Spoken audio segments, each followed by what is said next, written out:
yang dilakukan oleh seorang aparat penegak hukum, apalagi Kapolres. Jadi sebenarnya tindakan itu kita semua misal apa yang terjadi, apa yang dilakukan oleh Pak Kapolres. Apalagi Pak Kapolres menunjukkan dengan tongkat komando satu persatu. Itu tidak begitu bagus. Apalagi langsung diintimidasi.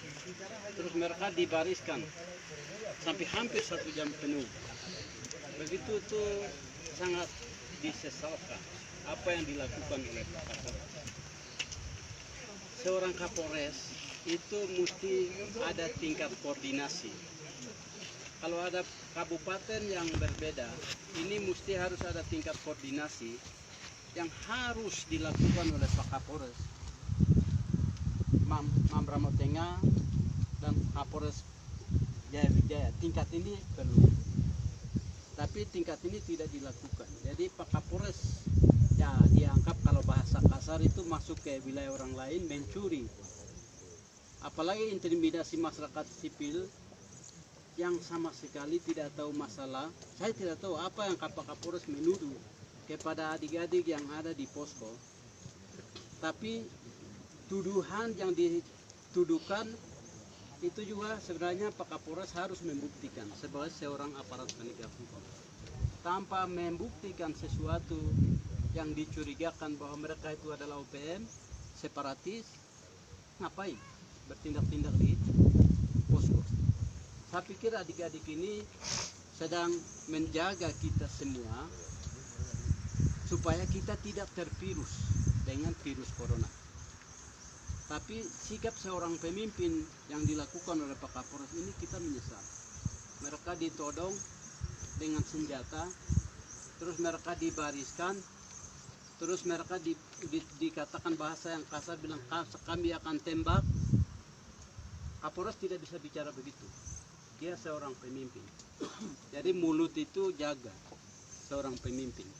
Jadi seorang pemimpin tidak boleh berbicara bahasa yang tidak menerima oleh masyarakat. Gitu. Jadi saya pikir Pak Kapolres harus menyampaikan permintaan maaf, itu satu. Yang kedua, itu pemalangan ini kan dilakukan oleh tim Asosiasi Pegunungan Tengah. Hargailah mereka. Apabila ada masalah internal menurut Pak Kapolres, ini kan tingkatan komunikasinya kan harus dengan Bupati Pegunungan Tengah, Asosiasi Bupati Pegunungan Tengah. Tidak sewenang-wenang melakukan ini. Jadi tadi saya bilang Pak Kapolres datang ke sini tapi tanpa surat perintah dari Kapolda. Dia seorang Kapolres.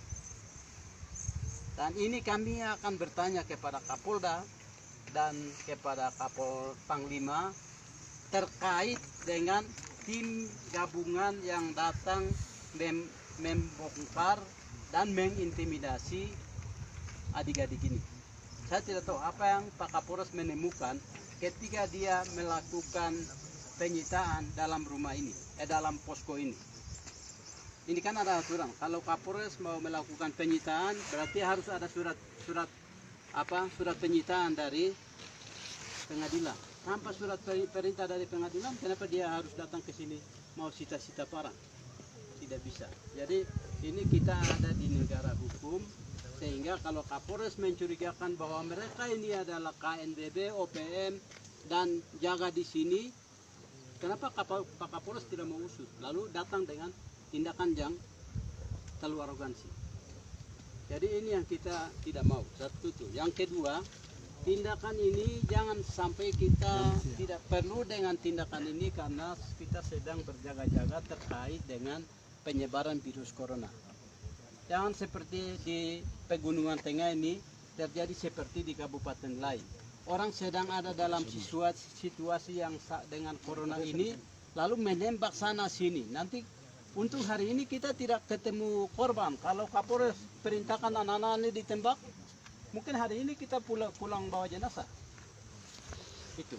Tapi kedatangan kami ini pasti kami akan buat kronologisnya, kami akan menyurat secara resmi kepada Kapolda, Panglima dan juga Bupati Pegunungan Tengah. Mungkin dengan saya, jadi mungkin kita akan memberikan beberapa rekomendasi. Harapan saya Kapolres segera meminta maaf kepada Bupati Jaya Wijaya dan Bupati Asosiasi Pegunungan Tengah. Nah, itu yang harus dilakukan. Tapi ini kami akan melaporkan kepada Kapolres. Bila perlu anggota yang bertindak semua diperiksa. Karena ini apa yang dilakukan oleh mereka itu bagian dari intimidasi terhadap masyarakat sipil. Jadi semua harus kita akan merekomendasikan.